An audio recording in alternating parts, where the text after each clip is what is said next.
Tell me if you can relate to this. You were an avid reader of fiction as a kid. The Harry Potter series, The Hunger Games, Bobby Pendragon, Percy Jackson. You ate them like ice cream. You drank them like water in summertime after running around at the park.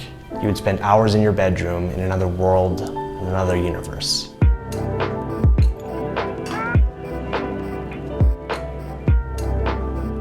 I was one of those kids. That was my experience growing up. But somewhere along the line, like early teenage years, that all ended. I'm not sure it's a coincidence that I got my first smartphone when I was 14 years old. Suddenly, there were a lot of other things capturing my attention, better things to do. I feel like many of us who are now in our 20s and 30s went through this. I went years without reading anything outside of what I was required to read at school. Last year though, I rediscovered books, and now they are my very favorite way to absorb new information. I honestly think that every single book I have ever read has changed me and my perspective of the world in some way. Books are incredible in the sense that they are usually thousands or many thousands of hours of work and energy and knowledge condensed into a few hundred pages. The author is imparting in you a piece of their lives, of what they know or their imagination. A part of them, basically. It's actually a beautiful concept if you think about it. I have a few book recommendations, but I'm going to save that for the second half of this video. And like I said before, reading transports you to another place. And I used to think that that was exclusive to fiction, but that's not true at all. Like I said, it was only recently, last summer actually, that I rediscovered books through my smartphone actually, believe it or not. Things always go full circle. It's amazing. I mainly listen to them in the morning, when I go running, when I'm cooking, or before I go to bed. But they're also wonderful to listen to when you're exploring the city or, when I'm coloring footage. I think I was really hungry for new perspectives and insights on life. And now I'm just trying to make up for lost time because there's just something amazing about books and how they're able to expand your mind and perspective. I think it's fair to say that there isn't another medium that can go deeper on a topic. Honestly, for much of the last decade, I thought libraries were extremely boring places, and my opinion of bookstores was only slightly better. I just think circumstances played a big role. I felt forced to be there for school projects, for example. Maybe I was just a spazzy teenager, but you know what? I've realized that not all bookstores and libraries were created equal. So I decided to take a trip to La Biblioteca Conceros here in Mexico City. It's pretty well known here, and you're about to find out why. All right, that's the building right there. It's pretty big. Holy smokes.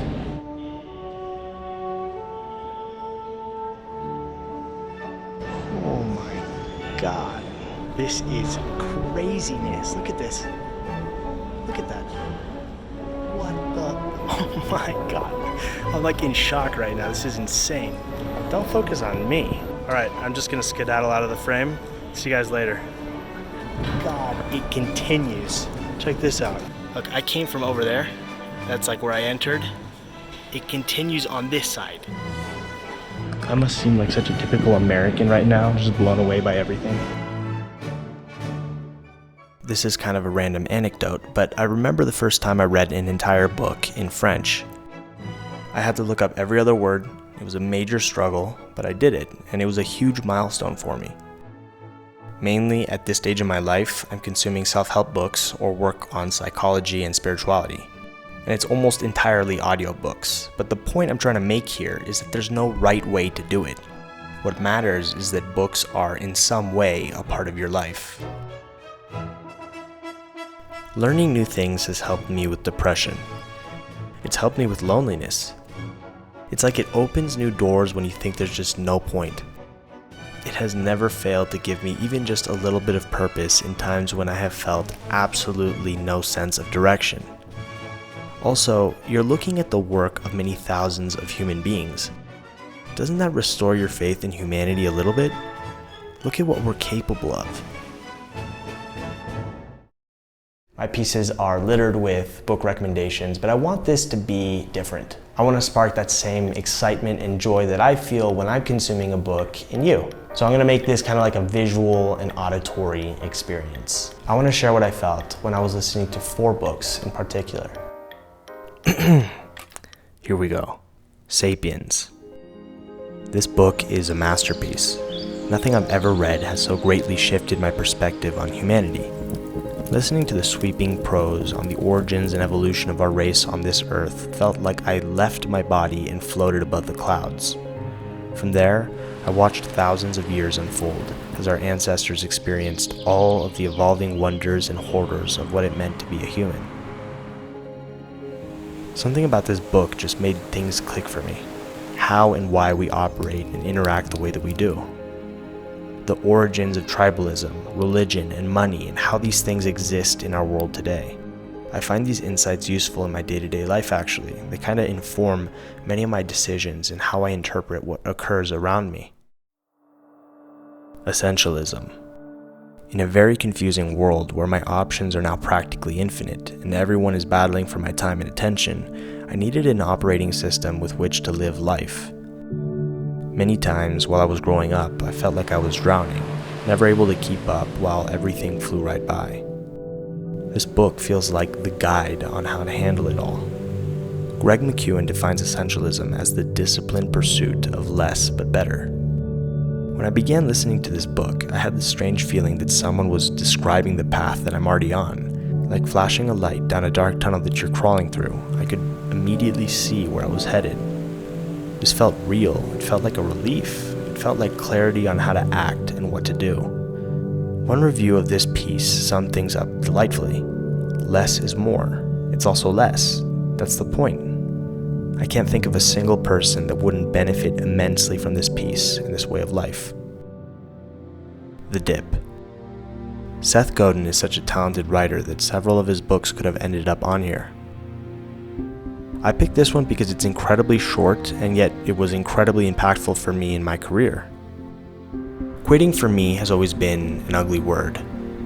I usually stick with things until the bitter end, but this book really showed me that knowing when to quit can be an incredible skill. As he said it, quit or be exceptional. Average is for losers.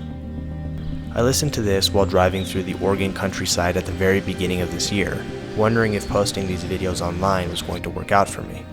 All I can say is, Seth, you're the man. Jonathan Livingston Seagull. This is one of the very few books I've ever read multiple times throughout my life.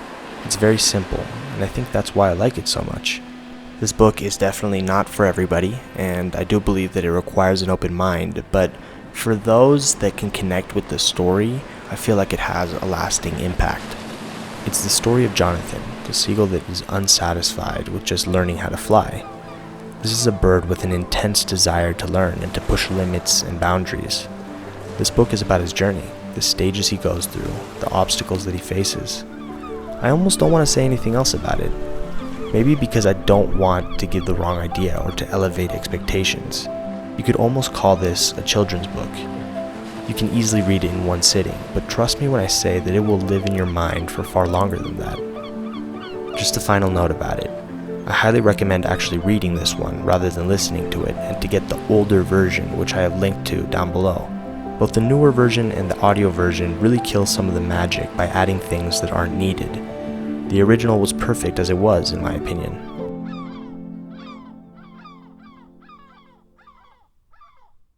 I hope that this moved you in some way. I guess this is sort of a way for me to express my gratitude to the authors of these books. Whatever you do, if books are not currently a part of your life, try to bring them back. They will change you. There's a link to a free 30-day trial with Audible in the description below, which basically means that you could try the first book at no cost at all. If it doesn't work for you, if audiobooks isn't your thing or you don't like one of the titles, that's totally cool. It's not for everybody, but all I'm saying is give it a shot. And if you're interested, I will be sending out more book recommendations via my newsletter. So you can sign up to that also in the description down below. Finally, you can help keep this project going by supporting me on Patreon, where I upload exclusive and bonus content. And you can also follow my progress on Instagram. Thank you guys so much for watching and for being a part of this whole thing. I feel incredibly lucky to have you guys on this ride with me. So, see you soon.